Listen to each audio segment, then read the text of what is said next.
का बे हैं?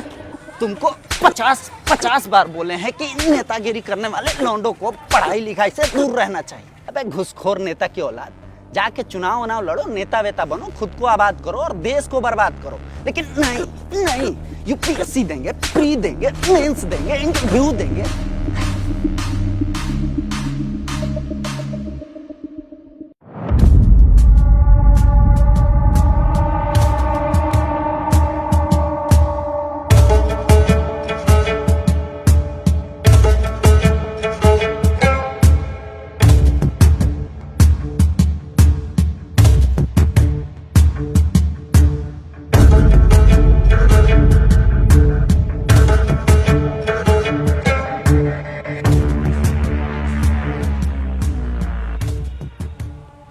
कितना बजट है तुम्हारा?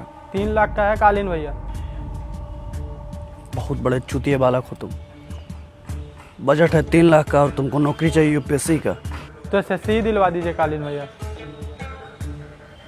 नहीं होगा, इतने में ग्रुप डी के प्रबंध करा सकते हैं, वो भी थोड़ा मुश्किल है। तो जो भी है करवा दीजिए कालीन भैया। हाँ भैया जी, कुछ भी चलेगा।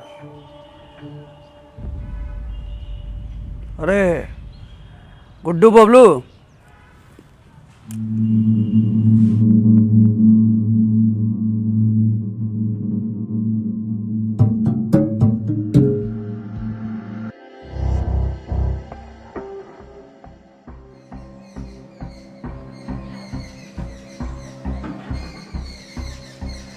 पीसीटी का फॉर्म निकला है गुड्डू?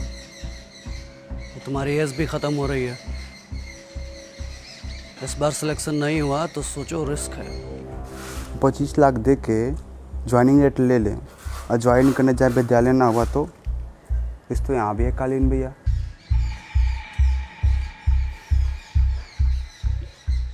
पूरे मिर्ज़ापुर में अखंडा त्रिपाठी अपने ज़बान के लिए जाना जाता है। हम तुम्हें ज्वाइनिंग लेटर नहीं देंगे, लेकिन एग्ज़ाम में आंसर की पहुंच जाएगा। बबलू समझाओ इसको। हम दे देंगे भैया जी, बस आप नौकरी के देख लीजिए। लेकिन कुछ नहीं गुड्डू भैया, कालीन भैया बोल रहे हैं ना कि नौकरी हो जाएगा तो बस हो जाएगा। अब चलिए, तो चलिए।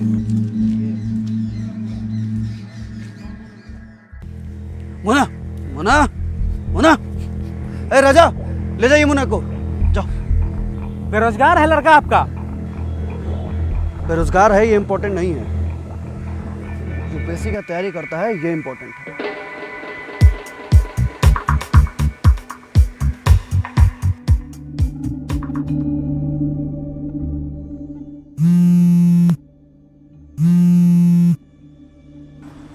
हेलो,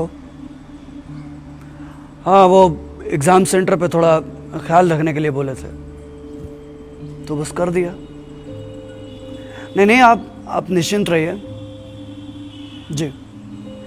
प्रणाम।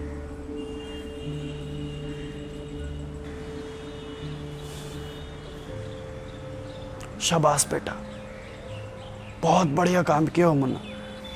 पापा हम बोले थे ना, आप हमें एक बार अपने दम पर यूपीएससी का एग्ज़ाम करवाने का मौका दीजिए, प्राउड फील होंगे आप। चुप रहो तुम, एक नंबर के बेसूद उस टाइप के लड़के हो तुम। घुसखोरी का इतना बड़ा साम्राज्य शुरू किए हैं ताकि तुमको इलाहाबाद भेज सके। तुम ये यूपीएससी बीपीएससी के चक्कर में बिल्कुल मत पड़ो, उसके लिए हम है ना। जाओ।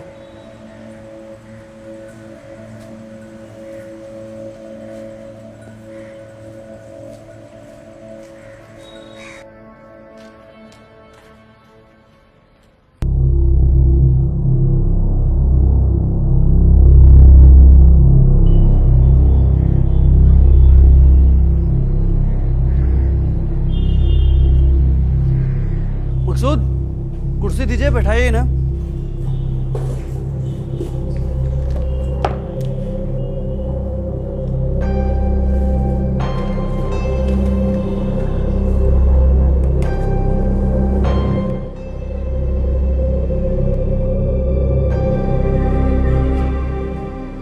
हम सॉरी हैं भैया जी। एक नंबर के बेसूद चूतिए हो तुम दोनों। हमारे लड़के बिना हमसे पूछे किसी भी क्वेश्चन का आंसर नहीं देते। वैसे भी हमको आंसर आ रहा था कालीन भैया। हम बात करें ना भैया जी से, आप बीच में काहे बोल रहे हैं?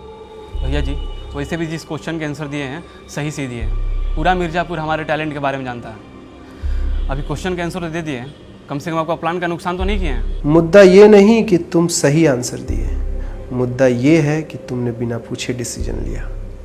हम सॉरी हैं बाबूजी। अरे सॉरी काय का यार, तुम फिर से वही लीपापोती कर रहे हो। हम आपको नौकरी के लिए घूस दिए थे कालीन भैया, नौकर तो नहीं है ना। कार्बन कॉपी लेके आए थे, नीचे कैमरा भी लगा था, ऊपर से टाइम भी जा रहा था। अब आप बताइए, उस समय क्वेश्चन का आंसर देते कि आपका प्रोटोकॉल फॉलो करते, ठोक दिए जो हमको सही लगा। और वैसे भी आपको नौकरी के लिए इतना घूस दे रहे हैं तो हर क्वेश्चन का जवाब पूछना आपसे ज़रूरी है। 4 ऑप्शन में जो ठीक लगा डिसीजन लिए।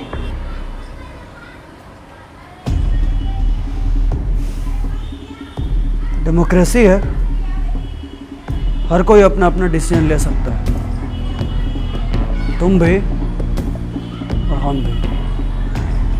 देखो कालीन भैया एग्री कर रहे हैं, क्वेश्चन का जवाब देने से पहले पूछना जरूरी नहीं है, समझो।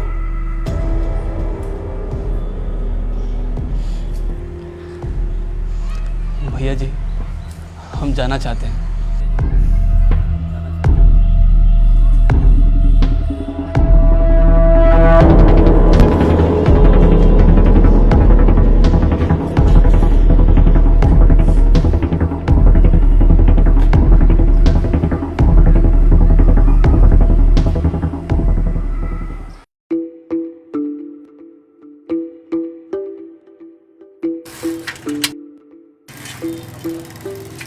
तो भैया क्या किया जाए? अबे यही कह रहे हैं तुमसे, मिडिल क्लास आदमी आदमी नहीं चूतिया होता है, चूतिया।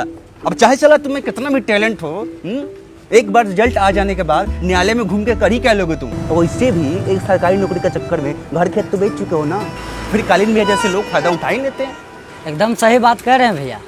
हम भी खेत बेच के मैकेनिकल इंजीनियरिंग का कोर्स किए, सोचे अमेरिका जाके बढ़िया पैकेज उठाएंगे, साला ज़िंदगी ही बर्बाद हो गया।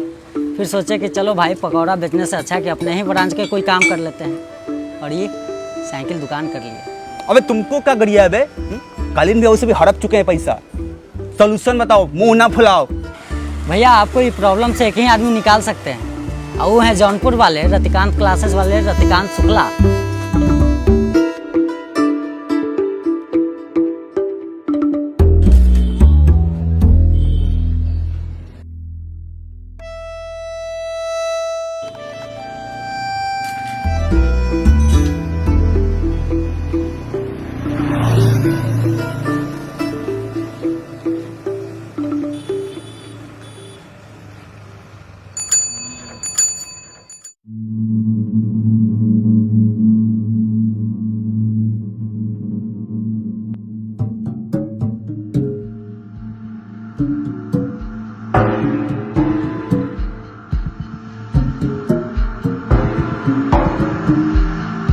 रिलैक्स करो बे।